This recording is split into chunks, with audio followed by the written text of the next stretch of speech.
Eleanor woke to singing. Not human singing, but something more primal and strange. The sound of the earth itself making music. She opened her eyes to find her compartment filled with colored light that danced and pulsed in rhythm with the wordless melodies that filled the air. They were inside a mountain, or rather, inside a crystal cavern so vast that calling it a mountain seemed inadequate. The train tracks ran through the center of a space that stretched upward and outward into distances too great for Eleanor to fully comprehend. Every surface, walls, ceiling, floor, was made of crystal formations that ranged from tiny sprouting clusters to massive pillars larger than redwood trees. And each crystal sang.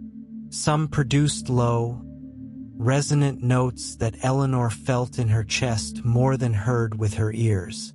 Others created high, delicate chimes that danced through the air like visible light.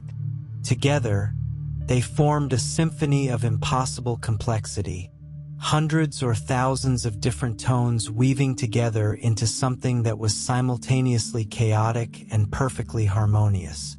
Eleanor pressed her hands against the window, utterly entranced. The crystals came in every color imaginable and several that shouldn't have been possible. Blues that were somehow also gold, reds that contained echoes of violet, greens that shifted into sounds rather than remaining purely visual. Each color produced its own unique note, and the notes combined and separated and recombined in patterns that felt almost like language. A knock at her door pulled her attention away from the window. She called out permission to enter and found herself face to face with a new conductor. A young man with warm brown skin and hair that seemed to be made of the same crystalline material as the caverns outside, catching light and refracting it into rainbow patterns. "Good morning," he said with a grin that was infectious. "I'm Conductor Harmony. Orion and Luna told me about you.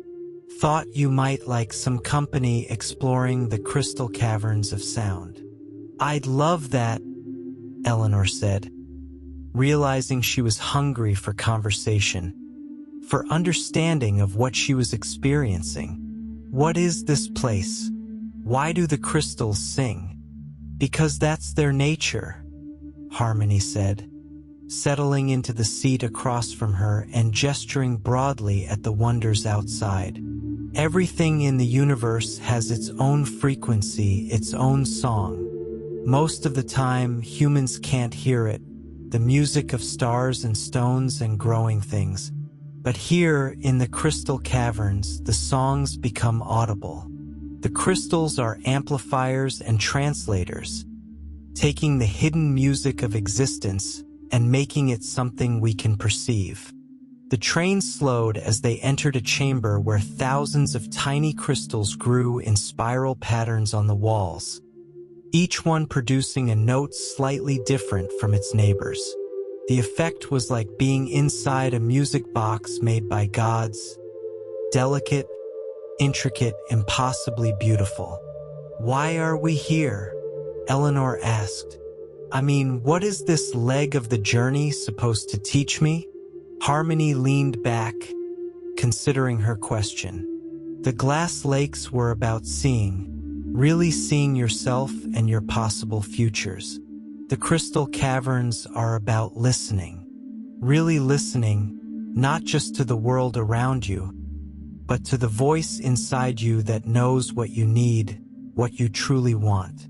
Most people spend their entire lives drowning out that voice with noise. Other people's expectations, society's demands, the constant chatter of a busy mind. Here, you learn to hear again." As if on cue, the train entered a quieter section where the crystals produced low, meditative tones that seemed to still Eleanor's thoughts. The constant anxiety that usually buzzed in the background of her mind. Worries about work, about money, about whether she was doing life right. All of it faded to a whisper, and beneath it, she heard something else. a quiet voice that said, "Paint. Just that. Paint. Not you should paint, or you ought to paint, or it would be nice if you painted. Just a simple, certain truth. Paint. This is what you're meant to do. This is who you are." "I hear it," Eleanor whispered. "My voice. The true one, not the one that's always second-guessing and worrying." "Good," Harmony said. "That's the first step. Hearing it is one thing. The next challenge is learning to trust it, to let it guide you even when it contradicts all the other voices telling you what you should do." The train stopped at a platform carved entirely from rose quartz that hummed with a deep, warm frequency. Harmony stood and offered his hand. "Come on. There's something I want to show you. We have a 2-hour stop here." Eleanor took his hand and let him lead her off the train and into the crystal caverns. The moment her feet touched the platform, she felt the vibration of the crystal's song through her entire body. It was like being tuned, like having every cell aligned to the frequency of something fundamental and true. Harmony led her along a path that wound between towering crystal formations. Other passengers were exploring too. She saw the young man with the violin standing before a formation of blue crystals, playing his instrument. The crystals responded to his music, their light pulsing in rhythm with his bow strokes. And together, musician and minerals created something neither could have achieved alone. The knitting woman sat in a grove of green crystals, her glowing yarn now producing its own quiet melody as her needles clicked in time with the ambient music. Even her knitting had become part of the symphony.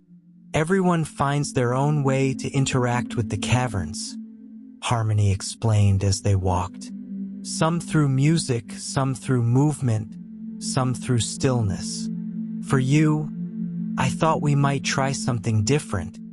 He led her into a smaller chamber where a single massive crystal formation dominated the space. It was unlike the others. Instead of producing sound, it seemed to absorb it, creating a sphere of perfect silence around itself. The crystal was clear as glass and smooth as a mirror, and it stood at least 15 feet tall.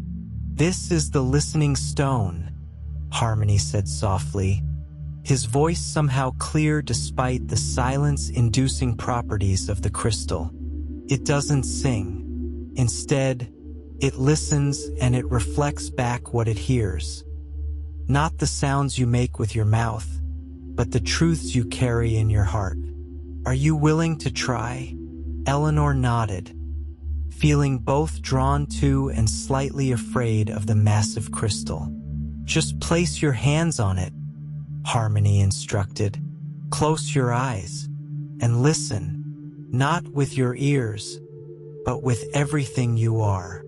Eleanor approached the listening stone and placed both palms flat against its cool surface. The moment she made contact, the world shifted, and she heard everything.